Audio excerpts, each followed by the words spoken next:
আমাকে ঘরের সামনে আগুন লাগাই দিছে গো, আগুন জ্বালাই দিছে গো, আমাকে ঘরে আগুন লাগাই দিছে গো। ভোলার চর ফ্যাশনে ঘটে গেছে এমনই এক মর্মান্তিক ঘটনা, যা স্বাভাবিক রাজনৈতিক মতাদর্শ নয়, সরাসরি একটি পরিবারকে রাজনৈতিকভাবে নিশ্চিহ্ন করার সন্ত্রাসী প্রচেষ্টা। প্রবীণ আওয়ামী লীগ পরিবারের সন্তান ও যুবলীগের সক্রিয় সদস্য মোহাম্মদ মোস্তফা সাজির বসতবাড়িতে একদল বিএনপি ছাত্রদল ও যুবদলের সশস্ত্র সন্ত্রাসী হামলা চালায়। প্রথমে তারা বাড়িতে প্রবেশ করে ব্যাপক লুটপাট চালায়, ঘরের আসবাবপত্র ভাঙচুর করে, পরিবারের সদস্যদের হুমকি দেয় এবং পরবর্তীতে পুরো ঘরে আগুন ধরিয়ে দেয়। এটাই বিএনপি রাজনীতি, পেট্রোল বোমা, আগুন, লাশ আর রক্ত। বিএনপি ছাত্রদলের কৌশলগত টেরোরিজম, যা 2013-14 সালের পেট্রোল বোমা রাজনীতির ধারাবাহিকতা।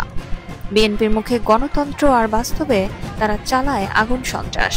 এই ঘটনার মধ্য দিয়ে স্পষ্ট হলো, বিএনপি আবারও দেশের মানুষের ঘরে আগুন দিতে চায়, আবারও লাশের উপর রাজনীতি করতে চায়।